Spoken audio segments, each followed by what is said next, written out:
দাওয়াত খেয়ে বাসায় এসে সঙ্গে সঙ্গে একদম চেঞ্জ না করে কাজের ভিডিও রান্না করতে শুরু করে দিলাম। তো আজকে কী রান্না করলাম সেটাই তোমাদের সাথে শেয়ার করবো। Hello everyone, welcome to my another new blog. তো আজকে শুক্রবার ছিল, আমরা একদম সকাল সকাল নাস্তা করে বের হয়ে চলে আসছি বাসায়, যেহেতু জুম্মার দিন। তো বাসায় এসে সঙ্গে সঙ্গে আমি আর চেঞ্জ করার সময় পাই নাই, কেননা আগে রান্না করতে চলে গেছি।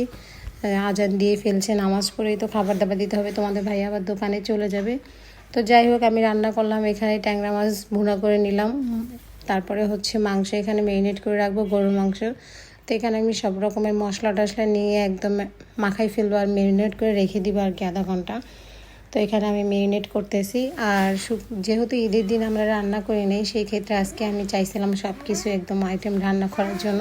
চেষ্টা করছি আর কি, ঈদের দিন যেহেতু বাবা মার রুমে খাইছি, সেই সুবাদে আর কি আজকে আমি বাসায় সব কিছু রান্না করবো, এটাই ভাবতেছিলাম।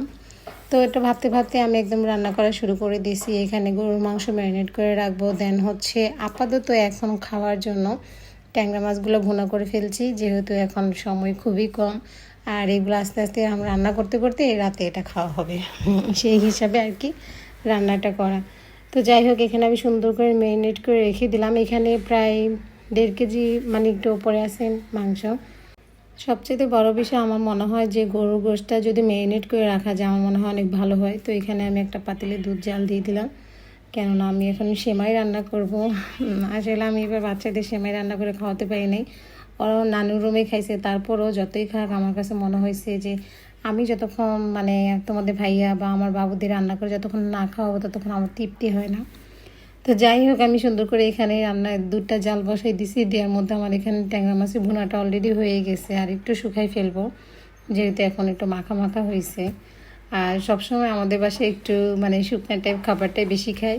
তো যাই হোক, দেখো তোমাদের সাথে কথা বলতে বলতে একদম আমার সেমাইটা রান্না করার ডান। এখানে কিন্তু আমি একদম বাদাম সব রকমের দিছি, কিশমিশ দিছি, দেন হচ্ছে আমি এখানে বসাই দিলাম। তো এই যে আমার ট্যাংরা মাছ ভুনা অলরেডি শেষ। তারপরে তোমাদের সাথে কথা বলতে বলতে আমি ফ্রেশ হয়ে খাওয়া দাওয়া করতে করতে আমার কিন্তু গরুর মাংসটা রান্না করার ডান। দেখো কত সুন্দর কালার আসছে, মাশাআল্লাহ। যাই হোক, কালারটা কেমন হয়েছে অবশ্যই জানাবো। তবে আমার কাছে সবচেয়ে বেস্ট মনে হয় যে গরু গোশ বলো, খাসির গোশ বলো বা মুরগির গোশ বলো, কালারটা যদি দেখতে সুন্দর লাগে, আমি মনে করি ওটা খেতে তার চাইতে মনে হয় দ্বিগুণ টেস্ট লাগে। কে কে আমার মতো একমত, সবাই অবশ্যই কমেন্ট করে জানাবা।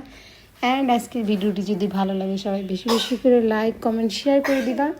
তোমাদের সাথে কথা বলতে বলতে আমার হাঁপানি চলে আসছে, কেননা বাসায় আজকে কারেন্ট নেই, প্রচণ্ড গরম, মানে কি যে একটা অবস্থায় আছি বলে বোঝানো যাবে না। সো আজকে ভিডিওটি ভালো লাগলে অবশ্যই সবাই কমেন্ট করো। So thank you.